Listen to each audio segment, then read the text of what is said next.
Un club de lecture de saison hivernale aujourd'hui avec 2 livres blancs comme neige. Nous partons sur la route du blanc avec Michel Pastoureau qui retrace l'histoire de cette couleur au seuil. Et sur les routes glacées et neigeuses avec l'écrivain explorateur François Garde, auteur de À perte de vue, la mer gelée chez Paulsen Éditions. Bonjour à vous Michel Pastoureau. Bonjour. Et bonjour à vous François Garde. Bonjour. Avec nous à distance, ne nous dites pas où vous êtes, on vous imagine perdu quelque part dans le grand froid, entouré de neige. Laissez notre imagination vagabonder avec vous. Au sommaire également de cette émission, les conseils de lecture de notre monsieur Book Club, Alexandre Alaïbegovic. Ces conseils nous emmèneront sur la route du Grand Nord avec 3 grands classiques. Et puis d'ici 13h30 aussi, il nous parlera et nous tenterons de comprendre ensemble et avec vous, amis lecteurs, qui l'avez lu, le succès du livre de Sylvain Tesson, Blanc, en tête des ventes, des essais et documents en ce moment. Une traversée des Alpes à ski jusqu'à Trieste, en passant par l'Italie, la Suisse, l'Autriche et la Slovénie.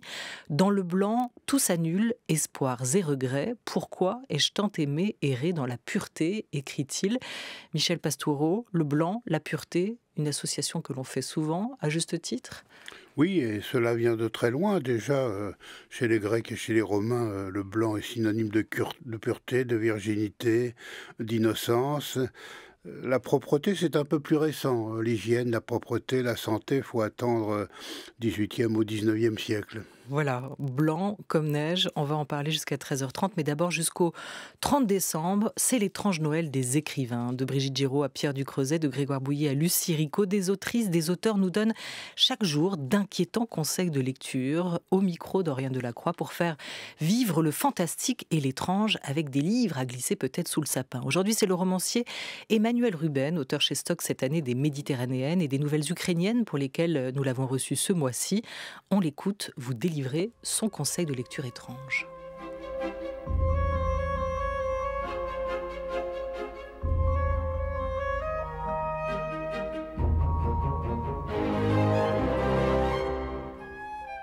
Pour passer un étrange Noël, je vous recommande la lecture ou la relecture de Maleville de Robert Merle. Maleville est un roman post-apocalyptique paru en 1972 et qui situe son action 5 ans plus tard, en 1977. L'action commence dans une cave où se sont réunis différents personnages et là, un événement extraordinaire va se produire qui va complètement transformer le destin de ces personnages. Le livre commence sous la forme un peu d'une confidence, une confidence du narrateur principal du livre. C'est un livre dans lequel il y a 2 narrateurs, Emmanuel et un contrepoint, Thomas. Emmanuel nous dit « J'envie Proust ». Pour retrouver son passé, il s'appuyait sur du solide, un présent sûr, un indubitable futur. Mais pour nous, le passé est 2 fois passé, le temps perdu l'est doublement, puisqu'avec lui, nous avons perdu l'univers où il s'écoulait. Il y a eu cassure. La marche en avant des siècles s'est interrompue. Nous ne savons plus où nous en sommes et s'il y a encore un avenir. Alors je trouve qu'avec les événements que nous vivons, ce début résonne d'une façon particulièrement étrange et je pense qu'il nous faut méditer sur les phrases de Robert Merle et relire Maleville, ce livre prémonitoire.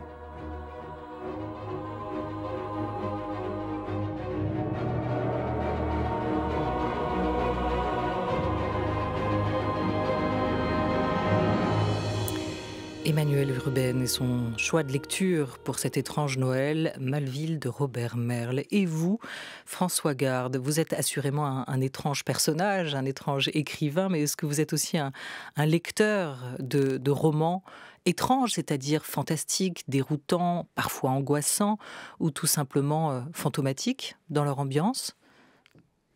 Moi, je suis plutôt un lecteur compulsif. Je lis tout ce qui passe à portée de main sans privilégier un genre particulier. Je suis très sensible à l'émotion qu'il y a quand on ouvre un livre. Moi qui en écris, on lit une phrase, un paragraphe, une page, et puis ça décolle ou pas d'ailleurs. Mais voilà, et on ne sait pas où on va aller. Et ce vertige du début de la lecture fait que ma curiosité butine de genre en genre sans jamais être satisfaite. Vous êtes François Garde, l'auteur de Ce qu'il advint du sauvage blanc, de la position d'épaule, de marcher à Kerguelen, et vous revenez cette année avec ce livre À perte de vue, la mer gelée, chez Paulsen Éditions. C'est une biographie imaginaire, comme vous la qualifiez, comme vous la décrivez, celle d'un étrange monsieur, Pythéas, pas toujours reconnu à sa juste valeur. Qui était-il ? Alors Pythéas c'est un marin de Marseillais, enfin de Massalia, donc de culture grecque. On est 300 ans avant Jésus-Christ. Et il a fait un voyage extraordinaire puisqu'il est allé vers le nord, jusqu'au-delà de la Grande-Bretagne. Il a découvert une île à 6 jours de mer de la Grande-Bretagne qu'il a appelée Thulé. Il était un roi de Thulé, ce nom est resté dans notre culture. Et puis il est allé encore plus loin et il a vu que la mer pouvait geler. Il est rentré chez lui, il a écrit un savant traité qui a été admiré pour ses aspects océanographiques et astronomiques, mais sur les voyages, on l'a plutôt pas cru, parce que pour un grec ou un romain, un ruisseau en montagne peut geler, mais la mer ne peut pas geler, ça paraît impensable. Évidemment, il n'y a pas de mot en grec pour dire la banquise.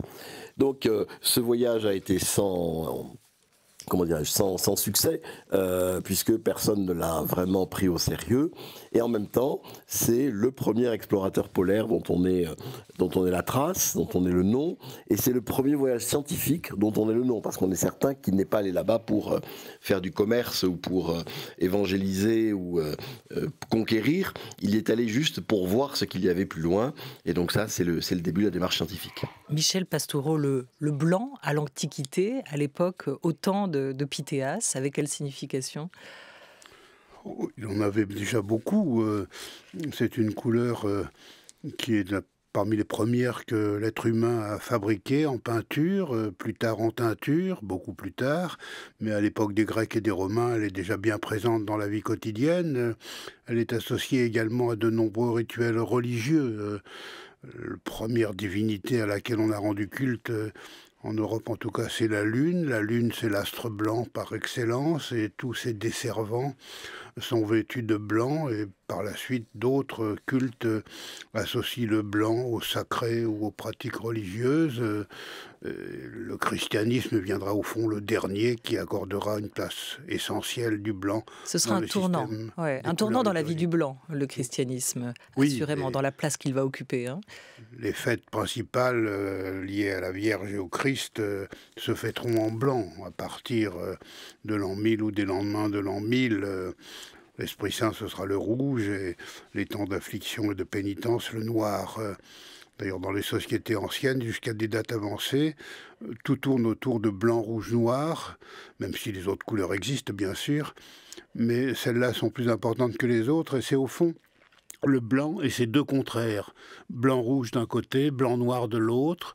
Et ce qu'il faut souligner, c'est que le contraire essentiel du blanc, jusqu'à l'imprimerie, au fond, c'est le rouge. Blanc-rouge, c'est plus fort que blanc-noir. Vous êtes, François Garde, un grand arpenteur des pôles. Il faut dire que dès vos 3 ans, et vous le racontez dans ce livre, À perte de vue, la mer gelée, vous étiez déjà parti avec vos parents pour un voyage en voiture et sous la tente jusqu'au Cap Nord. C'est vrai aussi que vous avez été administrateur supérieur des terres australes et antarctiques françaises. Cette fois-ci, c'est pas dans vos pas avec Pythéas que l'on marche. Est-ce que néanmoins, ce personnage, cette figure d'explorateur, vous l'avez-vous croisé dans vos voyages, dans vos parcours? Est-ce que vous êtes aussi un enfant de ce Pythéas ? Alors tous ceux qui s'intéressent aux zones polaires sont des enfants de Pythéas, et quand vous lisez un livre sur l'histoire des expéditions polaires, ils commencent tous chapitre 1, Pythéas, sur lequel on n'a pas grand-chose à dire, mais il faut bien commencer par là. Et ensuite, c'est très intéressant, puisque on arrive vers le 15e ou 16e siècle, avec Bering, Jacques Cartier, enfin bon, les grands explorateurs. Et donc il y a un trou dans notre intérêt pour les zones polaires, il y a un trou de 18 siècles. Et donc Pythéas est au début de la chaîne et le maillon suivant est 18 siècles plus tard. Donc c'est un fondateur, parce que c'est le premier, mais qui n'a laissé aucun disciple et aucune trace, puisque son voyage n'a jamais été répété. Donc c'est très romanesque, hein. Moi je ne suis pas historien, je suis romancier, et donc trouver un personnage comme cela et essayer de le mettre en mots, de le reconstituer, d'être dans sa tête, de partir des quelques traces qu'on a de lui, qui sont essentiellement des géographes qui l'ont critiqué, pour reconstruire sa vie, c'est un défi extraordinaire à relever. Voilà, il y avait Pythagore pour les mathématiciens, Pythéas pour les explorateurs, les voyageurs et les astronomes aussi, les scientifiques en tout cas, dont vous nous tracez le parcours dans cette biographie imaginaire. Michel Pastoureau, il faut quand même présenter ce livre blanc qui arrive, et on va en reparler dans la continuité de cette grande histoire des couleurs que vous avez entreprise. On va évoquer blanc dans toutes ses dimensions avec une lectrice, mais surtout libraire à Bordeaux, Charline, qui nous présente votre livre, et elle le fait bien mieux que je ne pourrais le faire. Écoutez. Revoilà Michel Pastoureau avec Blanc, l'histoire d'une couleur. Oui, car pendant longtemps, le blanc n'était pas considéré comme une véritable couleur. C'était même l'absence de couleur. En historien, spécialiste des couleurs, Michel Pastoureau nous rappelle que le blanc, c'est la couleur des dieux, celle des rois, mais aussi celle des artistes, de la modernité, de la santé, de l'hygiène. Blanc, c'est d'abord un superbe livre d'art avec beaucoup d'illustrations d'œuvres, des œuvres expliquées, mais c'est aussi un livre d'histoire où Michel Pastoureau retrace l'histoire du blanc dans les sociétés européennes de la préhistoire jusqu'au XXIe siècle. C'est richement documenté, c'est un très très beau cadeau pour les fêtes, à offrir ou à s'offrir. Voilà, une chose est sûre, c'est que votre livre, Michel Pastoureau, sera en tête de gondole sur la grande table de la librairie des Chartrons à Bordeaux. Vous écoutiez à l'instant cette parole de libraire qui s'est régalé à la lecture de votre histoire du blanc. C'est vrai que c'était la couleur des rois et celle des artistes, ce blanc aussi. Oui, c'est la couleur de beaucoup de choses. Ça a d'abord été la couleur des dieux, puis la couleur des rois ou de certains rois en Europe, le roi de France, le roi d'Angleterre, pas dans toutes leurs activités, surtout en tant qu'ils sont chefs des armées. Mais à l'époque des révolutions, ça devient la couleur des monarchistes et des contre-révolutionnaires. C'est particulièrement vrai en France au XIXe siècle, avec leur drapeau blanc qui s'oppose au drapeau tricolore. Et puis, à des époques plus récentes, ça devient la couleur du design, la couleur de la modernité, la couleur du sérieux aussi, et puis la couleur du froid. Un réfrigérateur blanc, ça marche beaucoup mieux qu'un réfrigérateur violet, bien sûr. Mais qu'est-ce qu'une couleur? Est-ce que le blanc est une couleur? Est-ce que le noir est une couleur?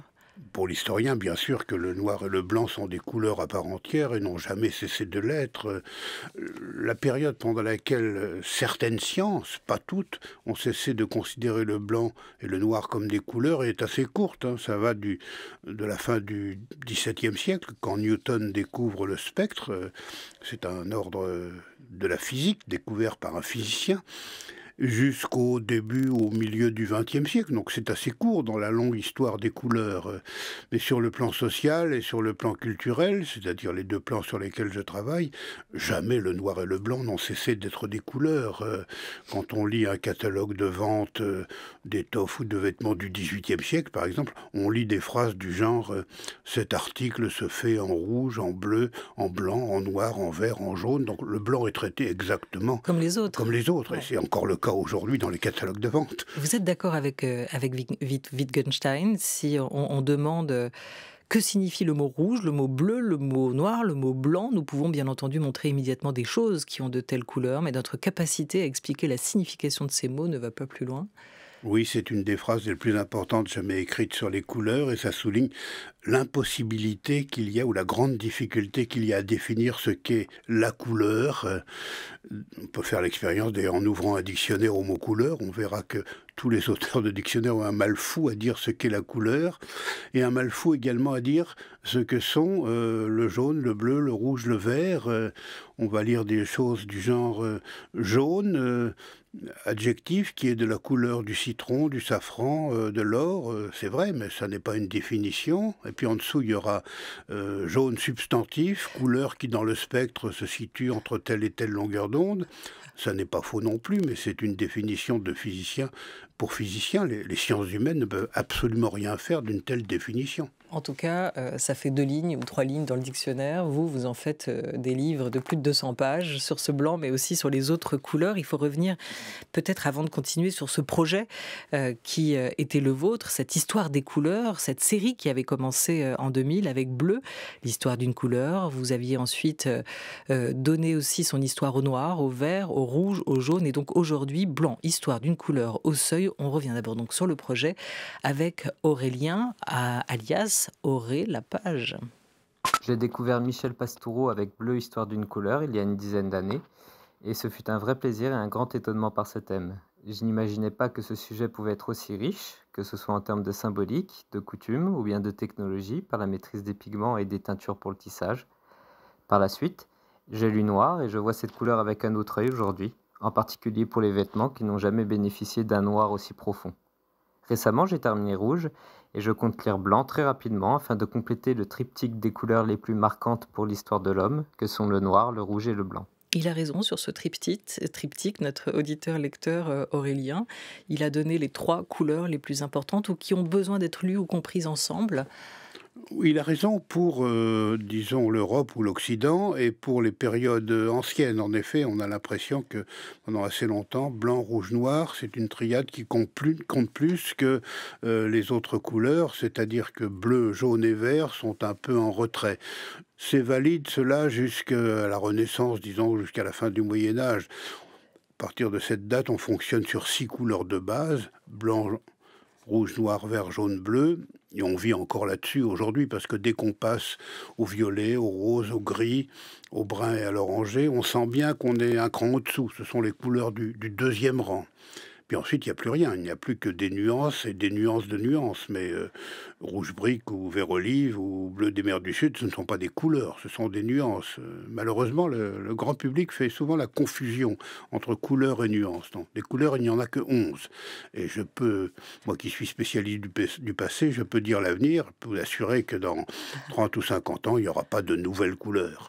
Mais il y aura une suite à l'histoire des couleurs que vous écrivez, parce que vous n'avez pas encore fait les 11 couleurs, raconté l'histoire des 11 couleurs.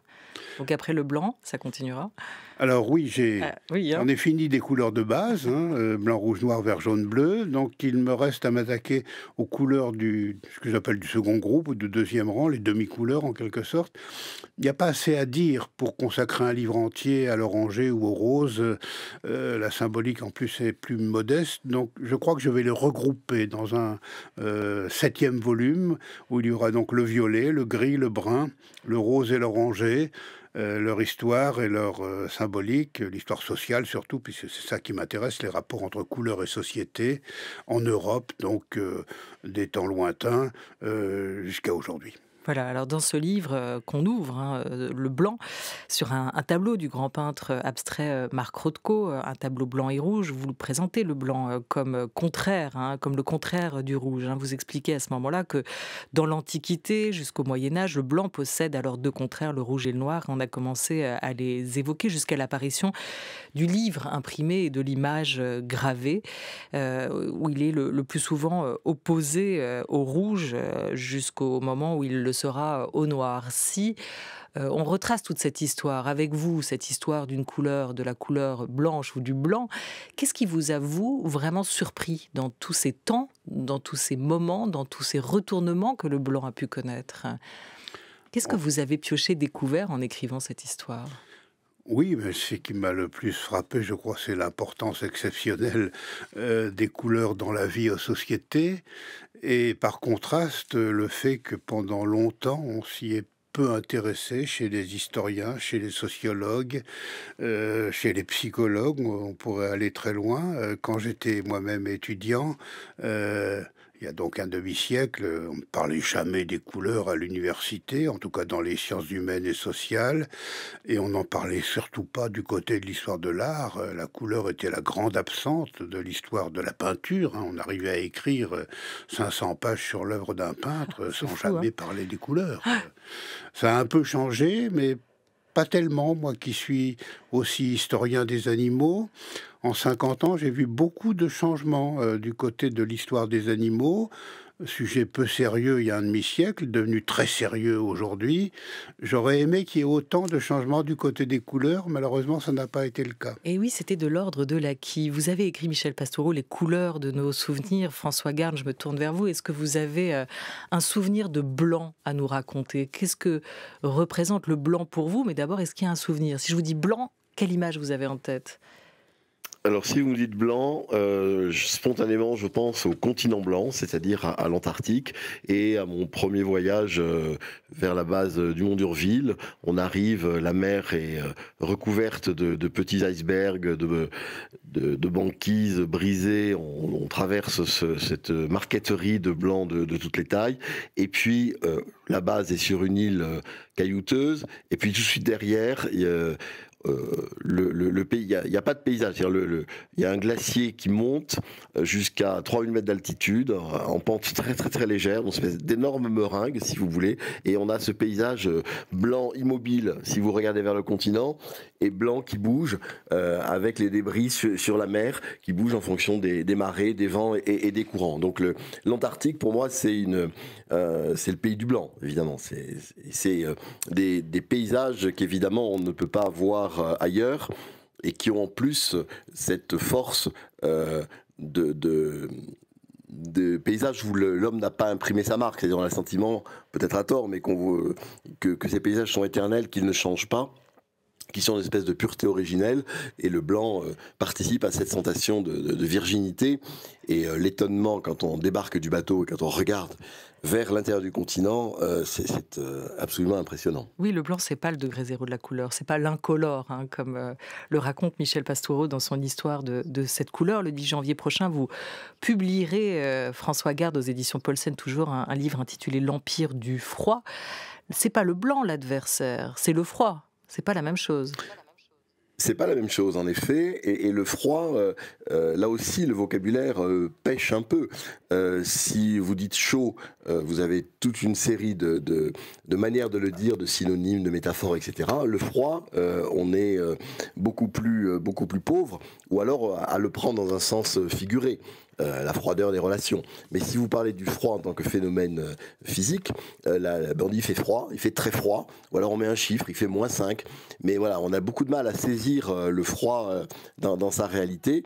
Et donc je me suis promené le froid dans la Bible, dans le cinéma, dans la peinture, dans votre frigo, voilà, 99 textes qui célèbrent le froid pour présenter cette réalité physique de la manière la plus diverse possible. J'ai pas voulu écrire un traité scientifique sur le froid, d'abord j'en suis bien incapable. C'est un portrait du froid, comme vous dites. Hein.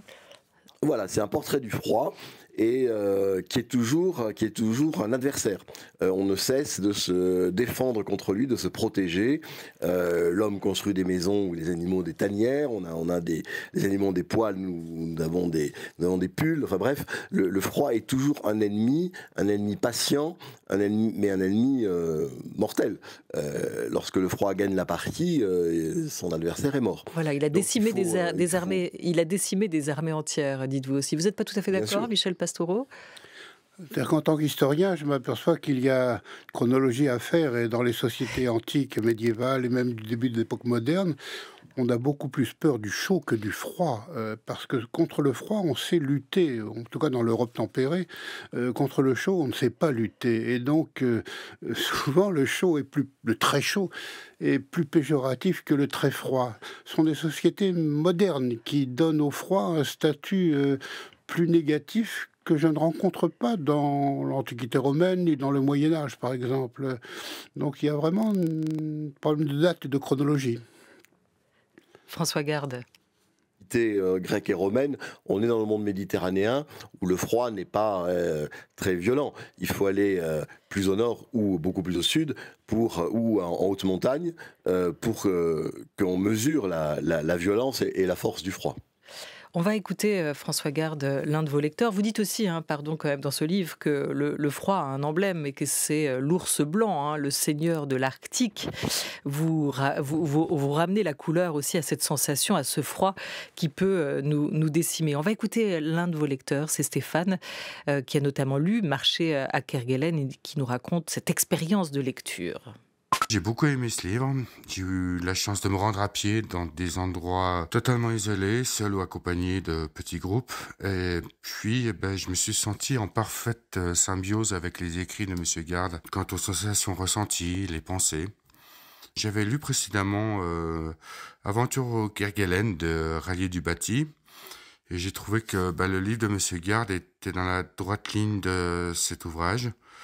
C'est-à-dire le bout du monde, l'abandon de tout ce qui nous entoure pendant quelques semaines, le courage et la découverte de soi. Alors effectivement, François Garde, c'est parfois plus simple de vous suivre et de marcher avec vous dans vos pas à Kerguelen que en Arctique, si on en croit ce lecteur auditeur. Néanmoins, ce qui est intéressant, c'est qu'il parle tout de suite de bout du monde. C'est pour ça que vous partez si loin, et finalement le si loin n'est peut-être pas toujours si loin. Est-ce que vous partez comme il l'évoque pour tester votre courage, pour essayer de vous trouver ? J'y vais parce que c'est compliqué d'y aller. C'est vraiment la motivation essentielle, c'est de pousser des portes qui ne s'entr'ouvrent qu'avec beaucoup de difficultés. Et marcher à Kerguelen, c'est 25 jours de marche, mais c'est 3 années de préparation pour boucler tous les aspects du voyage. Après, on n'est pas obligé de faire des voyages aussi engagés, mais moi, ce qui me fascine, c'est d'arriver dans des pays froids que je ne connais pas et de savourer ces paysages qui sont pas à la mesure de l'homme, où l'homme a rarement marqué son empreinte, évidemment beaucoup moins que dans les pays tempérés. Et donc on laisse son regard errer sur des landes, sur la toundra ou sur la mer. Et voilà, on est seul au monde, même si on n'est pas tout à fait tout seul. Et voilà, on a un sentiment à la fois de liberté, de responsabilité, de solitude et puis d'accomplissement. Si vous ajoutez à ça l'effort physique, parce que si on veut aller au bout du bout, il faut dépasser les endroits où on peut aller en voiture et donc mettre ses chaussures et y aller avec un gros sac. Et on a le sentiment à ce moment-là non pas d'être courageux, je n'ai pas eu ce sentiment-là, mais voilà, d'avoir fait tout ce qu'il faut pour aller le plus loin possible et pour aller au bout d'un rêve. Kerguelen, c'était vraiment... je m'en suis occupé à titre professionnel. Je suis revenu donc 10 ans après pour faire cette traversée à pied intégrale. Et je ne savais pas, évidemment, au moment où j'ai rêvé de ce projet et au moment où on a débarqué du bateau, je ne savais pas si on en était capable.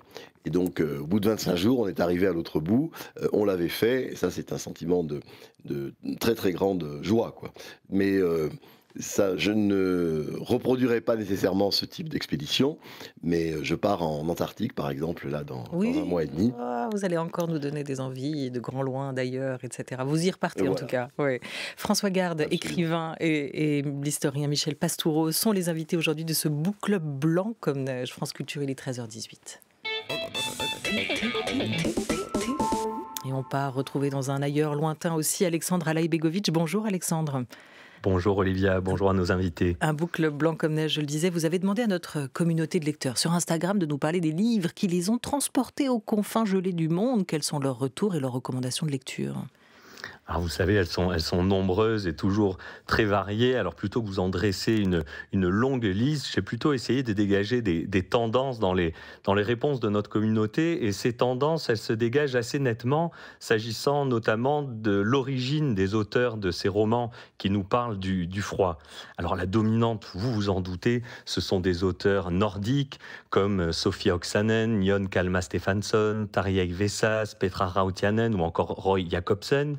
Derrière ces Nordiques, les plus cités, ce sont les écrivains anglo-saxons, nord-américains, tels que Jamie Bradbury, Dan Simmons, Marcel Theroux ou encore la québécoise Gabrielle Filto-Shiba. Et puis, il y a aussi ces voix qui commencent à émerger. Ce sont celles des peuples qui habitent ces confins gelés, qui les habitent depuis des millénaires et dont les écrits en langue autochtone commencent à nous parvenir en traduction.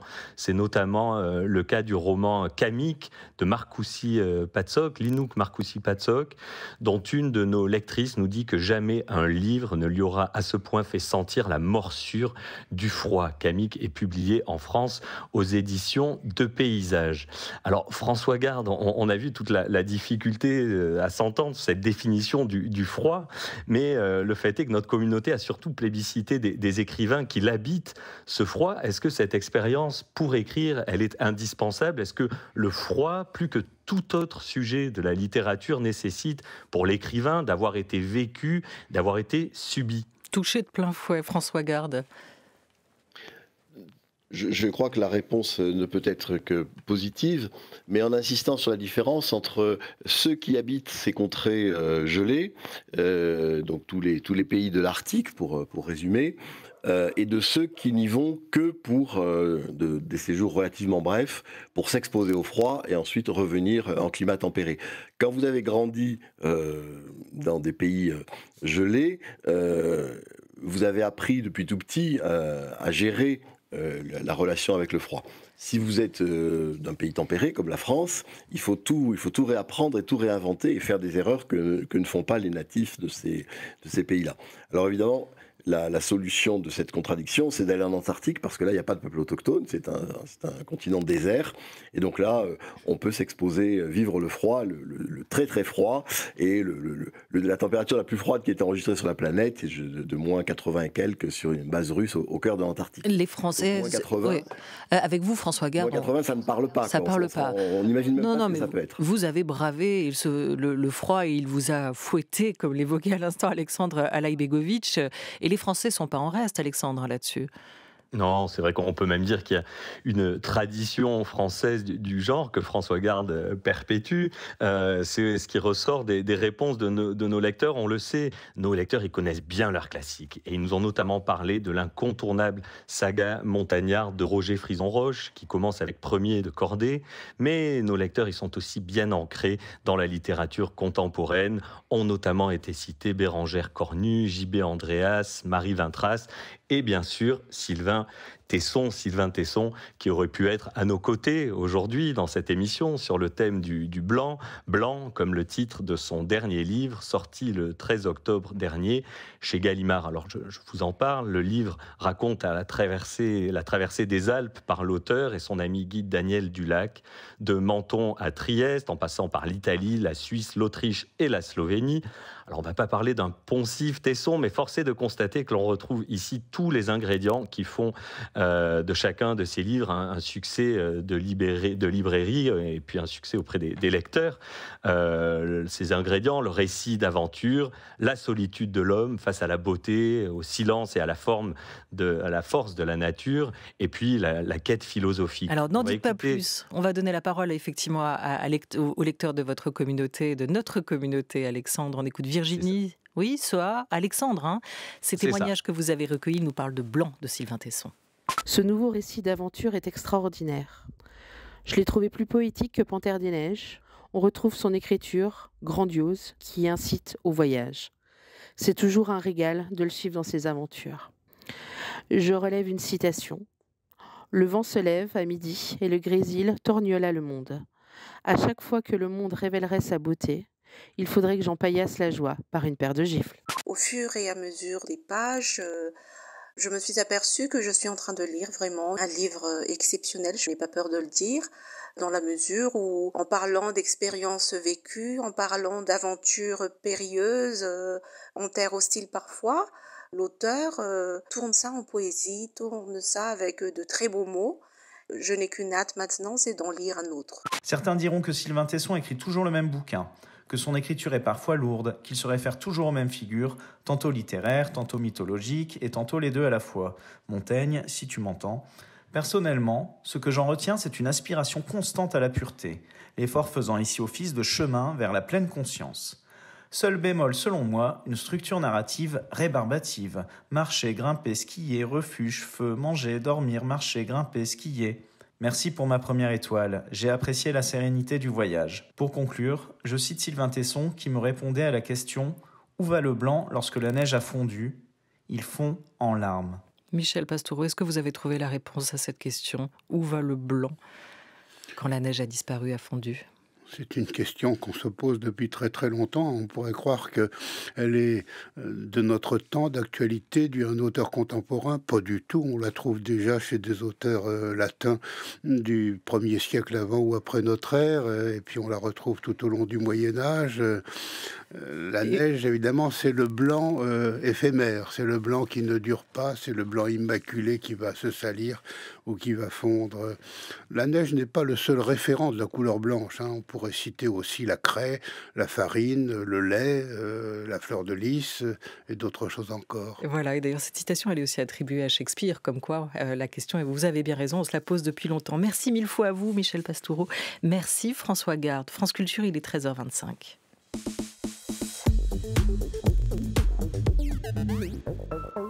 Les quadrithèmes, deuxième volet des enfants impossibles de la littérature, et en taxi cette fois avec vous Charles Dantzig. Je me rappelle être sorti très content d'une représentation de L'éveil du printemps de Franz Wedekind, voici peut-être 2 ans. C'était au théâtre de la Tempête, après la cartoucherie, et le chauffeur de taxi ronchonnait en s'y rendant. Demander à un taxi parisien de se guider en dehors de Paris, c'est prier un Touareg d'arpenter le Groenland. « Casse-moi pas les burnes !» disait théâtralement ce metteur en scène de sa propre colère au GPS qui ne le menait pas à sa guise. Au retour, le taxi, un autre, longeait des voitures dont les conducteurs allaient consommer des travestis en mini-jupe malgré le froid de l'hiver. Il est question de sexe dans cette pièce admirable. Il n'est que le sujet apparent. Le sujet réel, c'est la convention et c'est faire. Des adolescents de la fin du 19e siècle découvrent la sexualité. L'un couche avec une fille qui devient enceinte et meurt d'un avortement voulu par sa mère. Un beau personnage est Moritz, adolescent qui se suicide par timidité, tandis que Melchior, l'ami qui lui avait fait un cahier de dessin pour lui expliquer la sexualité, passe en jugement devant ses professeurs. C'est une des scènes admirables de la pièce. J'ai pensé au procès public qu'une professeuse de collège, Maoïste à Chignon, avait organisé contre moi, en classe de 4e, un vrai procès, avec élèves accusateurs et elle, savourant le bonbon de sa cruauté, sans qu'elle ait prévenu la direction du lycée, ni ma mère. Ainsi, un petit garçon de 13 ans a-t-il été livré à la haine publique, seul, sans défenseur. Ce que j'avais fait, rien. J'étais fils de bourgeois dans une école publique. J'étais insupportable, comme les enfants de Wedekind, mais pour une raison différente. Coupable des fautes de mes parents, comme on pouvait l'être sous la révolution culturelle. Wedekind montre imparablement la mauvaise foi des procureurs, l'élocution forte pour jouer l'indignation. La cruauté invente sans cesse de nouvelles raisons, mais ses méthodes sont éternelles. Autre scène admirable, le grand monologue de Moritz avant son suicide et la dernière, la scène finale avec le spectre du même Moritz sortant de sa tombe pour parler à Melchior et des vivants venant le chercher avec un gâteau au chocolat. Une seule scène reste sans résolution, c'est à noter, celle de 2 garçons qui s'aiment et s'embrassent. Il est extraordinaire d'avoir cela dans une pièce de 1891, une pièce hétérosexuelle. Je pense que Wedekind n'est pas allé plus loin parce qu'il avait atteint son maximum d'imagination homosexuelle. Je ne crois cependant pas que ce soit une incapacité d'imagination physique qui lui ait fait donner de la pureté à cet amour de garçon. Les amours homosexuels sont de fait purs de reproduction, ce qui ne veut pas dire meilleur. L'adolescence est cet âge atroce où tout ce que l'on savait depuis l'enfance, et on savait presque tout, nous échappe. Nous allons entrer dans l'étroitesse de l'âge adulte. Merci beaucoup Charles Dantzig. Merci à Alexandre Alaibegovic et à Zora Vignier qui sont les 2 maîtres horlogers de ce club de lecture de France Culture. Un grand merci à Oriane Delacroix, Anouk Delfino et Didier Pinault qui ont ensemble programmé et préparé cette émission. À la réalisation aujourd'hui Colin Gruel avec Thomas Beau et Noé Chaban à la technique. Merci à vous.